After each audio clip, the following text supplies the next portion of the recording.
Welcome back, everyone. We are so excited today. We have an amazing guest, Orrin, with us. We just want to say thank you all to our viewers for supporting our content. Today, we are concentrating on the legacy of Dr. Martin Luther King and the legacy of Orrin, who has done amazing work out here in Georgia, who's going to talk about his story and the work he's been doing with young people and communities of color. Orrin, it's such a pleasure to have you with us. Thank you for being here and for being patient. We had a long setup. I love people, so, patience is what I'm made for. Yes, you guys, he is telling the truth because when I walked in and I was late, he was playing chess, and we're gonna jump into his story behind chess. But I want to formally introduce Orrin to those that don't know him. Orrin Hudson, also known as Checkmate. I think I heard you say that a few times out there. Well, yeah, I was blessed to be able to beat Danny, although Danny is very good, and Danny gave me a run for my money. Yeah. I'm about to put Danny on the do not play list. Right, and if I heard correctly, Danny may have been one of your students some 20 years ago. Yeah, it's amazing. I 20 years ago I was teaching at Robert Shaw Theme School, and he was one of the students there. So it's a small world. Isn't it? And my labor is being rewarded because he almost beat me. So I gotta step my game up. I love that when the teacher is being challenged by the student. Right, and I got to get my game up because I was like, man, how'd you get so good? He said, I learned when I was at Robert Shaw. Like, whoa. And the same time that you were teaching at the chess club. Exactly. And Miss Gary, the teacher, the lady that hired me, wow. he said her name and I said her name at the same time. I was like, wow. I love that. It's interesting how big the world is, but yet so small. Yeah, it's small. Time. And, we all are one, and we are the children of the slaves that did not die. And my assignment in life is to do everything I can to foster the dream of Martin Luther King. And we cannot foster the dream of Martin Luther King with an empty mind. And so we got to feed our mind, and we got to make sure we get our head in the game. Absolutely. And you said, I love that we're the children of the slaves that did not die. Right. That's so profound. And we're going to jump into it because I love just adding in the slavery aspect, especially in light of Dr. Martin Luther King and just the things that we tend to forget about in our generation. But I think it's important to remind this generation of. But I want to formally introduce you really quickly, and we'll jump right into your story. So Orrin Hudson is the CEO and founder of Be Someone, first African-American to win the Birmingham City Chess Championship. He started playing chess in his inner city public school, housing to leave the gangs. Became a member of the United States Air Force, and later an Alabama State Trooper. In 2001, he founded the Be Someone Incorporated, which is a 501c3 nonprofit that uses the game of chess to teach life lessons to youth. He teaches young people, many of them at-risk youngsters. He's also a sought-after speaker. His speeches combine high energy performance, straight talk. I could see that personal experience and passion. Hudson also authored One Move at a Time, How to Play and Win at Chess and Life, weaving chess strategies into 21 life lessons. That's commendable. He also has done a lot of volunteer work. I overheard him talking about some of his work with juvenile justice, kids, Girls to Pearls, and Boys to Men program. So thank you. You're quite the resume here. And I only touched on your resume was a few pages long. So I only touched on the highlights. So anything that you wanted to share that I didn't touch on? Just community service. I teach the children as though my life depends on it because it does. And so I exist to stop the acceleration of crime and violence and reduce the school to prison pipeline. I'm showing children how to wake up winning. You said something that really stuck to me. It stuck with me when I was there before we started filming, and that was I was born for this, and I thought that it resonated with me, and I was wondering if you can tell the story behind that. What is that? Well, Jane Fonda initially hired me to come to Atlanta. I was living in Birmingham. She hired another guy to go to this school to try to get something started, and he told her that these kids can't get it.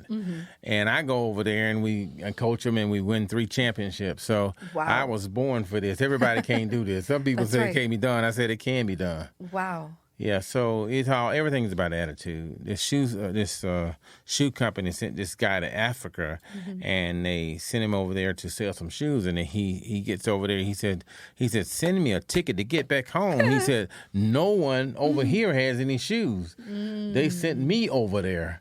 And I said, send me all the shoes you can get your hands on. Nobody over here has any shoes. Send me every shoe you can get your hands on. Wow. You have such a powerful story and testimony, and I didn't really get into it. Would you mind sharing a little snippet of that? You know, I'm a former gang member. I was in and out of foster homes. I was making a lot of bad decisions. And a white teacher said, listen, I'm going to teach you how to think for yourself. I said, what do you mean? He said, I'm going to teach you chess. Wow. I said, I'm a checker guru. He said, checkers, you're using half of the board. Wow. He said, checkers, you're half stepping. He said, chess, you're using every single square on the board. He said, checkers is all men. He said, chess, the female is the most powerful piece on the board. I said, let's get on with the classes. Not only did he play the female card, but he played the female card from the bottom of the deck, and I was hooked. Wow. And so that is really how it started, and that the rest is history. Yeah, the rest is history, because I love teaching young people that you have everything you need to win the game. So you have your mind, you have your ability, you have your talents, and you have time. And chess is about using what you have to get what you want. Right. And you got to make your next move your best move. See, movement is life, and nothing happens until something moves. Wow. That's such a powerful message. I'm thinking about a little more about your strategies and things that you use to engage young people. What age groups have you worked with, and what strategies have you used to really connect with them? I try to meet children where they are. I create a rap song because I meet them where they are. Got it. So I have a rap song. I put money on the table. Who can do rap? And it's all positive rap. I believe in positivity. I love CNN called me the Pied Piper of positivity because I'm all about positivity, focusing on the positive, focusing on what you have left. Don't focus on what you lost. Right. And so I teach from 4 to 104. Wow. And so I'm committed to teaching young people how to wake up winning, how to make their next move their best move. 6 magic words. Take time to think things through. Is this true? Yeah. Is this honest? Is this the best move I can make? Make your next move your best move. Get your head up. Get your pants up. Get your grades up. Wow. And the big one, never give up. I love that. It's really teaching kids character, perseverance. Character and integrity. If I tell you I'm going to do something, you can take it to the bank. If I tell you I'm going to send you flowers, you can take it to the bank. I mean, I'm just going to do what I say I'm going to do. I mean, I'm going to do what I say I'm going to do. And it's critical. Do what you say you're going to do. Integrity is the magic word. Yeah. And chess is integrity, because the board is true. And if you true to yourself and you true to others, you win every time. Wow. I get a kick out of helping other people. Wow. And I'm blessed because of it, because what you sincerely desire for others will happen for you. Yeah. You're just so much, you can feel that a lot of what you're saying, the wisdom that you're even sharing, it really is internal. It's something that has happened inwardly that you're able to express outwardly. And it's something that's missing from a lot of leaders and a lot of people today. Yeah, people don't get it, man. People don't understand. I was a state trooper for 7 years. They had the blue light, the badge, the bulletproof vest. But everybody I stopped, I treat them like it was me, because that person is me. Yes, I have you on radar 100. Yes, the judge want me to tow your car. Yes, she going to put you in jail for a couple of days. But guess what? I'm not putting 100 on this ticket, because that hurts me. Wow. People, I could do this. But you got to have power with restraint. It's how you use your power. I'm going to bump this speed down and save you some money. If I save you $2,000, oh, man, treat people like it's you, because that person is you. I'm going to write you a ticket. Right. but I'm going to have a little mercy with Some it. grace. Yeah, some grace, because we all are one, and you are me, and I ain't trying to, I have to sleep at night. I had to know that I gave a blue light special, okay? Yes, I could mess you up, but I ain't doing none of that. I'm going to treat you like you're me. Wow. And you almost lived like 3 lifetimes, and you're living a 4th right now. I think it's so commendable because you were with the troops, Alabama troops. You worked were you at the Army or Navy? I was in the Air Force. Air Force. And I was following a follower when I was 13 years old. They said, breaking this, you do it. Let's say do this, you do it. I was following the follower. And James Edge, my teacher, said, listen, I'm going to teach you how to think for yourself. He said, make sure what you do is a product of your own conclusion, because I was following the follower. Right. And so, we have to teach young people how to think for themselves and how to make their next move their best move. Right. And don't be a follower, be a leader. Yeah. It's really interesting. We talk about this in my organization a lot. Kids they're lacking critical thinking skills. And a lot of it is because our institutions are not preparing kids to really think for themselves. Right. We got to teach children how to think, not what to think, to think, how to think it through, how to inspect what you expect, question everything, control what you can control, and impact everything else. Wow. That's amazing. Yeah. Yes. Question everything. I was with someone the other day, and they said, da da da da da da da da. And I go, I questioned that. And then they came, oh, you were right. It was not true. I questioned that. I'm a player. And a player means I ain't taking no wooden nickels, okay? Right. Inspect what you expect and question everything. Yeah. I love that. It's the power of investigation, curiosity, critical thinking, all the skills that are important to being successful. I'm also thinking about something that we talked about prior to coming in the studio, and that was the idea of in chess, the playing field is leveled. It's a level playing field. You have everything you need to win the game. Right. So don't play the blame game, play to win. But I want you to check, double check, triple check. Check, double check, triple check. Here's why. You can make one move in life and never recover. So you want to pause, you want to ponder, you want to pivot, you want to pray. Then you proceed. Then you can prosper. Don't do the first thing that pops in your head. The first thing that pops in your head could be a whack. Wow. And you can't take it back. So think before you act. You know, it's so powerful because it's making me think about young people that are turned into violence, and they're not thinking about pulling that trigger. There are going to be some consequences. You can't take that back. You can't take it back. And so even what you said, restraint, it's pausing. Power of restraint, because that person is you. What you sincerely desire for others to happen for you. Yes, I got you on rate out of 100. Yes, I could I ain't throwing the book at you, because if I do, I'm throwing the book at me. Because we all are one. Right. We are one. The word universe means one. And you have to love that neighbor as thyself. That's real. We don't talk a lot about love, and I feel like that's something that has been almost absent from our communities and our conversations. Love means to give without expecting anything in return. Love means to look for the good. So if you're looking for the good and you give without expecting anything in return, you're moving with love. And if you're moving with love, you will always reach your destination, because God is love. Isn't that clever? That's right. Amen. And I'm also thinking, like, our kids need love. Yeah, they can't need work love. with kids and not love them. I love people, and children need love when they deserve it the least. And you just got to give love. You got to speak love, speak hope, speak life, and let children know that we are the children of the slaves that did not die. And we have to move with love, and we have to do stuff with love, and we have to serve with love. So me being delayed, I'm doing it with love. Wow. I love you. I love that. I love that so much. And we're talking about Dr. King. All he preached was love. He said, in fact, that you can't drive out hate with hate. Only love can Only do love that. can do that. And love conquers a multitude of sins. And, I remember one time I showered my ex with love, and she invited me over, and I was like, wow.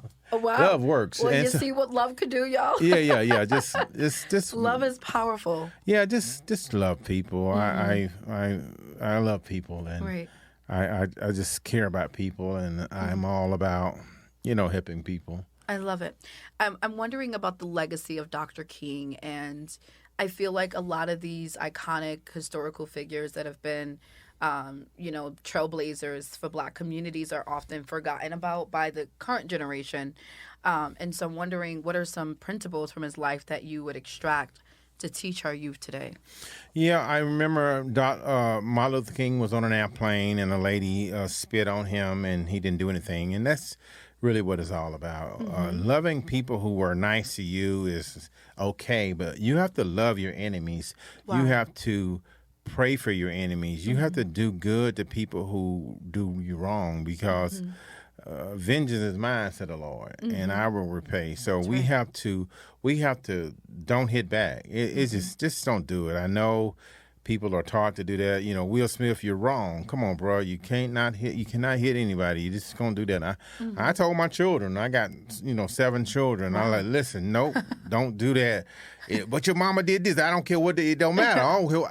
And we play what if game. I said, what if they say this? I don't care what they say. Scenarios. But your mama is fat. No, I don't care. We looked at the woman, saw your mama so big. We put a T-shirt on and we show movies on her. No, we we play. Yeah, no matter what they say. Because you may have a $6-8 million contract, right? And you gonna hit? No, sir. No, you ain't gonna get thrown out, lose your contract. Because the enemy will try to get you to lose your contract. That's right. So you got to pause, reflect, ponder, pivot, pray, then proceed. Yeah. We don't really teach children these skills. And if they're not learning it at home and our institutions are not really equipped to prepare them or are not prioritizing these types of skills for them, where do they learn it at? I teach them. That's why I'm on a mission to impact a million children. You got to play what if games with children. Hey, if this happens, what you gonna do? No, we ain't. What about this? What if he? No, you got to tell them. You got to teach them. Play. You got to put the scenario right in front of them so they can say, "Oh no, I've seen this movie before." I'm not going to hit you back. I'm not going to get thrown out of the game. I'm not going to hit the referee. I don't care what the referee say.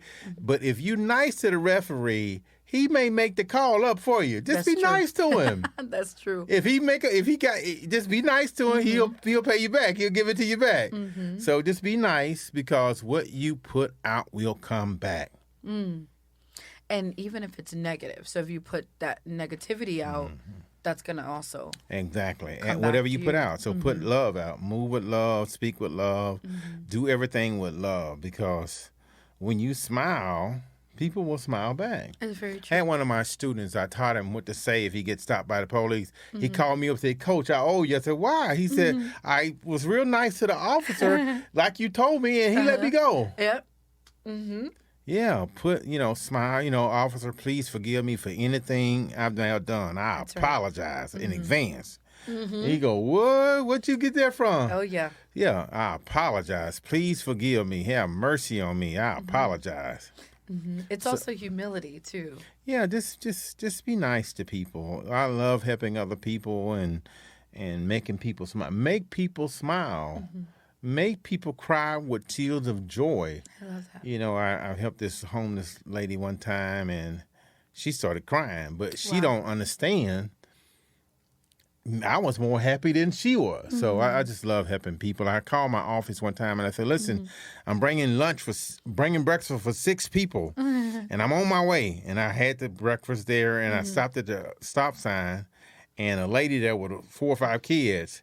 Wow. And so I gave her that breakfast, and I got cussed out from my staff. But that's what it's all about. We have to make the right moves. I love that. And knowing when to make the moves, because I think that's also really important, is making the right moves, recognizing when those moves should be made. Right. And sometimes what looks like a good move is a bad move, and what looked like a bad move is a good move. So it was a brilliant move to give that breakfast to the lady with the children out there at the stop sign because that's just the right thing to do. And getting cussed out on the other end with your staff is okay. I can take it. Right. But yeah, so you got to make the right move, and oftentimes the right move requires a sacrifice. Let me give you an example. A friend of mine, his name is Magnus Carlsen. He's the world chess champion as we speak right now. Amazing. And he was in New York playing for a couple of $1 million in a chess tournament. And in order for he won the chess tournament, but when he made this move, and the audience thought it was a bad move because he gave the queen away for free. In chess, the queen is the most powerful piece. But giving the queen away. Giving the queen away looks like a bad move. It looks absurd, it looks crazy, but sacrifices must be made in order to have a breakthrough. Wow. It's so, I mean, I love that. I want to learn more about, after this, I really want to take some chess lessons. I may have to sit with you. And you got to get me to New York, and so you can see me work the magic with the young people. Yes. Because I can take 30 years off of their learning curve, and I can show children how to wake up winning by actual experience. Wow. We play what-if games, and I show them, okay, here's the move. I said, who sees the winning move on the board? And everybody say, this move, this move, this move, this move. And one person go, yeah, this move. And I go, yep, that's the move. Because you can have the winning move, the $2 million in your face, but if you don't see to give the queen away there, because you thought, oh, don't get a queen away, that's crazy. But sometimes you got to do that. Sometimes what looks like a bizarre, crazy move is the winning move. Is the winning one. It's the winning move. I was watching this football team the other day. The score was tied, and they can. Well, it was 1 point down. They can go for 2 and win the game or kick the field goal. The guy said, we gonna go for 2. If we lose, we lose. And it takes courage to succeed. You have to step out of your comfort zone to be successful. If you playing it safe, you're never going to get to the next level. You have to be willing to take risk. And many times in communities of color, we're afraid because we've been told that the world is unsafe and that we shouldn't trust. So when you have trust issues and you have trauma, it's hard to take risks. It's hard to take risks, but you got to take calculated risks, and you got to make your move before you're ready. You cannot wait till every light turn green. You got to help. It takes guts. It takes courage. You got to step outside your comfort zone. Most people sacrifice their dream for their comfort zone. I'm telling you to sacrifice your comfort zone for your dream. Make it okay to fail. Go for 2. And if you don't get it, you lose. You got to burn the ships. You got to say, you know, we're going to take this island. Right. In order for us to take it, we got to burn. We're going to set our own ship. That way you have no way back. I told my children, I said, if the teacher lie on you, I'm going with the teacher. So you better be good with the teacher. Because whatever she say is law. I don't care what you say. I'm going with the teacher. So he has no way out. I'm going with the teacher. So you better be real nice to that teacher because if the teacher lie on you, I'm going with the teacher. No scapegoat, right? Yeah. So now he got to, I'll give you $1 million, I'll call my daddy. Yeah. You talked about sacrificing your comfort for your dreams. And it reminded me again, and we'll wrap up in just a few minutes, of Dr. King and how that was his entire life. His life was sacrificed for the sake of a dream that he had, that he didn't necessarily get to see, but that his grandchild has been able to see and his children has been able to see. And I think just that legacy in itself is important to teach our kids to carry that on. And I'm wondering if you have some inspiring words on that. Well, just sacrifices must be made in order to have a breakthrough. You got to be willing to love your enemies, do good to people who don't deserve it, and just enjoy the journey. Right. The journey is better than the end. Children are happier on Christmas Eve than they are on Christmas because the journey is better. Enjoy the process. Fall in love with the process. Sacrifice, give, serve people. When you give, you win. And we have to teach people that the only way to win, you got to give. Wow. And I'm wondering, because I'm sure you train teachers and other people that may work with kids. Would you have any words of advice for those people that are working with kids that may not necessarily have that mindset?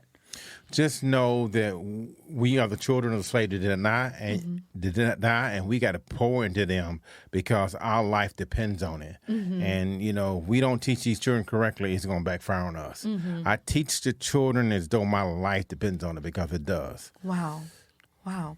And it does, but we don't see how the connection is between. We got to fall in love with helping the children because the children is us. And if we don't give them a foundation that's important for the journey, then we all going to fail. We have to teach children that you have to give to get, and you got to give with excitement, and you got to give without expecting anything in return. Wow.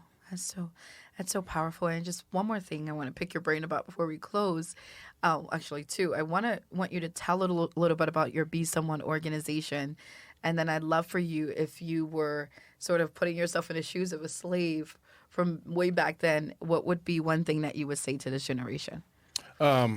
And then start with your Be Someone. Be Someone is a youth development program dedicated to the children and community. We're teaching children how to wake up winning, how to make their next move their best move. If I would say to the next generation that the only way to fight is to use your head. Brains before bullets. Think it out. Don't shoot it out. Peace instead of violence. And just be kind. Just be kind. Be a good person. Love people. Smile. Help people. And when things go wrong, when you run across the bad, the ugly, and all that, it's all good. So just focus on the positive and always look for the silver lining. Everybody falls sometime. You got to have the strength to rise from the ashes and make a new beginning. So when you fall, get back up. The Bible says a good person fall down 7 times, get back up 8. So just keep getting back up and keep moving forward. You are such a natural coach. You're just natural. It comes from you. It's so innate. And coaching is one of the things that we need more in our Black communities, especially with our kids. Therapy is great. Counseling is great. But there's something very unique about coaching. And it really brings out that motivation in kids that they really need.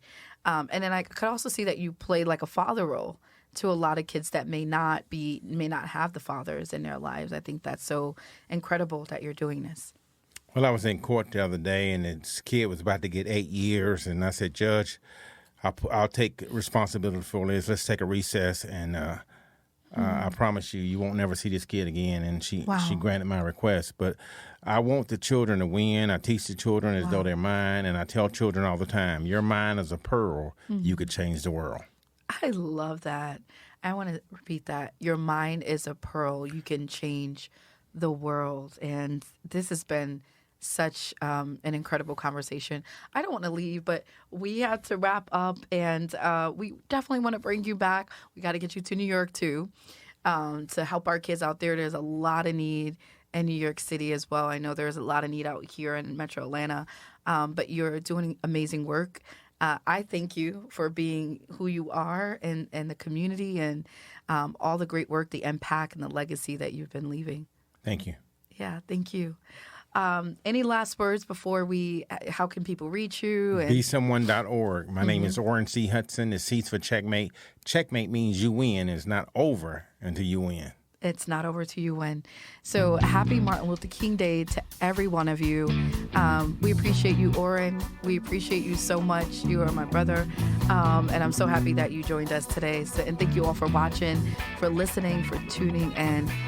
We're so grateful for each of you for your support. We love each and every one of you. Be kind to someone. Orrin gave us some amazing nuggets that we really need to you probably have to listen to this 3 more times. I know I am. I'm going to listen to it a few more times and take some notes. But be kind to someone. Love your neighbor. Do good even to your enemies, right? Because even that good is going to come back to you. And wake up every morning winning. If you want to learn more about Orrin and his amazing work in his organization, Be Someone, please check his work out. We'll put the links below. Thank you all so much. We love you all. Stay tuned for our next episode.